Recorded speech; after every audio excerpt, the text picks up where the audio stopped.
Hello and welcome to our video presentation about man-in-the-middle attacks. We are doing this video on behalf of our course CYBR 432-50 at Metropolitan State University in St. Paul, Minnesota. We will be talking a bit about what are these attacks, what are passive versus active man-in-the-middle attacks, what types of these attacks exist, along with the vulnerabilities leading to these attacks and countermeasures against these attacks as well.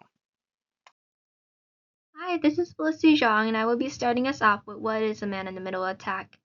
A man-in-the-middle attack, or MITM for short, is a type of cyber attack where an attacker secretly intercepts communication between two parties.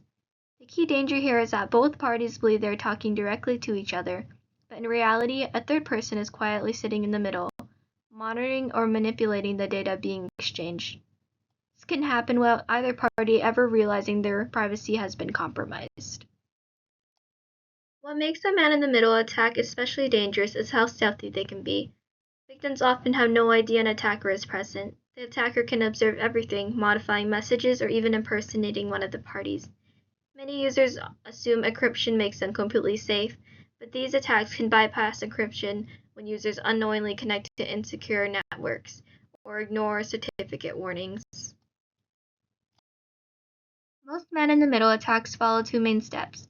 First is interception. The attacker positions himself between the user and the server, often by exploiting an insecure Wi-Fi network or manipulating DNS traffic. Then comes exploitation. They interfere with the encryption handshake by presenting a fake certificate or downgrading the connection, allowing them to read or modify encrypted traffic.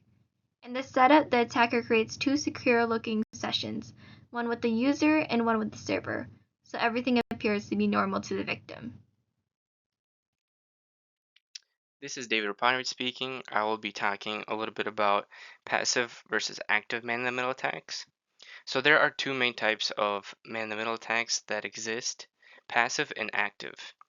In both of these attacks, the attacker inserts themselves into a communication channel before they do anything or eavesdrop on any sort of network traffic. Once the attacker's inserted, then they decide what to do next. In passive man-in-the-middle attacks, the attacker who is inserted discreetly collects information and network traffic, so they do not want to be found while the process is ongoing. They are only intending to eavesdrop and not actually manipulate any network traffic that they capture. From the results that they get in these attacks, they find vulnerabilities, stolen credentials, and other information that may benefit them later, in which they can form future attacks more designed and tailored toward their target. Wi-Fi eavesdropping is one example of a passive man-in-the-middle attack. So in active man-in-the-middle attacks, the inserted attacker actually does manipulate the traffic. So it may not be as a discrete of an attack, but they basically can control the flow of traffic and information, and this gives them the power to do whatever they want with it. This could mean that they could trick a user into clicking a fake website that they think is actually reliable but is not. And some other examples of active man-in-the-middle attacks are session hijacking, packet injection, and various other spoofing attacks. There are a few differences and similarities between these two attacks. Passive attacks are meant to be more discreet, while active attacks actually have a higher chance of being discovered. And both types of man-in-the-middle attacks consist of the attacker inserting themselves into the communication channel between two targets. They have different goals, and so they have different methods to achieve those goals. Hey, this is Nick speaking, and I will be briefly explaining some commonly found types of man-in-the-middle attacks. This section will be focusing on the different methods attackers use to carry out man-in-the-middle attacks. While the goal is always to intercept or manipulate communication, the techniques vary. Some exploit network protocols, whereas others take advantage of human error. By understanding each type, we can better recognize how and where these attacks happen and what makes a system vulnerable. First up, we have ARP spoofing. So ARP spoofing targets how devices identify each other on a local network. The attacker pretends to be another device by sending fake ARP responses, and this allows them to see or change traffic going to that device, most often without anybody noticing. Next up, we have DNS spoofing. In DNS spoofing, attackers trick your device into visiting a fake website. You might think you're logging into your banking site, but really you are on a fake version that's being controlled by the attacker. This is a very effective way to steal sensitive data and can be very dangerous. SSL/TLS stripping essentially forces your browser to use an unencrypted connection, even if the website supports HTTPS. This allows the attacker to read everything you are doing, such as typing passwords, even if the website appears as normal. Wi-Fi eavesdropping happens when you connect to an untrusted or fake Wi-Fi network. The attacker is then able to monitor everything you do online, which is especially dangerous if you are not using a VPN or on secure websites.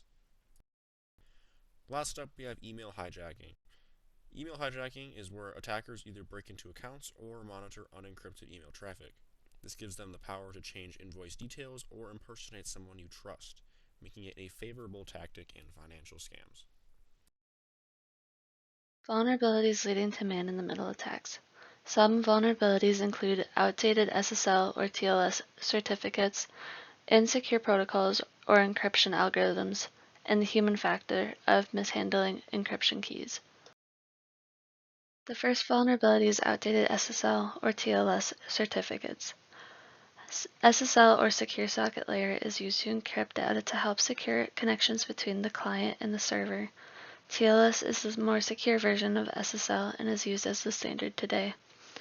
There are some cases where SSL certificates were not updated and leads to a vulnerability allowing man-in-the-middle attacks to occur. Normally, SSL is used to prevent third parties or adversaries from looking at your data while in transit. Because SSL is considered insecure, if it is used to encrypt data, an attacker can listen in on the communication between the client and the server, grab the contents of the encrypted message, and modify the data and encrypt it and send it to the original destination. While TLS is considered secure, there are versions that aren't. TLS versions 1.0 and 1.1 are not secure and can lead to the same man-in-the-middle attack. The next two vulnerabilities include insecure protocols or encryption algorithms. HTTPS spoofing is a type of attack that can be categorized as a man-in-the-middle attack. What this attack does is an attacker spoofs a certificate to gain access to communication between the client and the server when an HTTPS request is sent. The attacker's plan is to trick the client into going to an HTTPS website, but instead is filled with malicious payloads. The attacker is able to achieve this because HTTP traffic is not encrypted and is presented in plain text, making it a vulnerability that should be patched when found. For the next vulnerability with outdated encryptions, using ciphers that are outdated come with their own set of attacks that when they are susceptible to. One of the big ones is man-in-the-middle attacks. Algorithms that are considered insecure are SHA-1, triple DES, CBC, and MD5 hash algorithm. Using one of the listed algorithms can create risk for yourself or the organization you work for and should be avoided. Last vulnerability is the human factor of mishandling encryption keys. Human error can lead to private encryption keys being misplaced. This type of man-in-the-middle attack can be referred to as session hijacking. When you go to a website, you have the option most of the time to accept or decline cookies. What cookies do is save session information so you can come back to that website and pick up where you left off. This includes login information, which of course is a highly sought after information by malicious threat actors. Hello class, this is Jai Chang. So firstly, countermeasures against MITM attacks are vital in stopping these attacks. If and when they occur, multi-factor authentication should be prioritized. This is simply because by requiring multiple forms of identification, there is a significant reduction in chances of there being unauthorized access via spoofing, meaning that even if someone knows the credentials to an account, there will be an extra layer of prevention to stop unwanted access. Strong encryption also plays a pivotal role in ensuring that even if this data is intercepted, that it remains unreadable. I would also like to emphasize on how important user education is, as you should always be the first line of defense, as even for every single type of encryption and authentication methods you can think of, if a user is clicking on phishing emails and connecting to unsafe environments, it all means not. So, Multi-layer countermeasures. This means exactly what it sounds like, having countermeasures at every step of the way. Keeping things secure isn't just about one solution. It requires layers and layers of countermeasures to ensure that attack never occurs. Firstly, encryption is pivotal at every level of a secure system. This assures that data is protected and unreadable if an unauthorized user is able to get in. Even so, encryption alone by itself isn't nearly enough. Authentication should play in hand at every single step to ensure that only verified users are allowed access. Deploying tools like ArtWatch just adds another layer of protection by monitoring for spoofing attacks and new connections. There are so many other layers to this defense strategy, but in all, the goal of a multi-layer security system is to detect and prevent any bad actors. When it comes to countermeasures, it's easy to focus on encryption, multi-factor authentication, and tools, but in truth, human error is often the weakest link of this entire chain.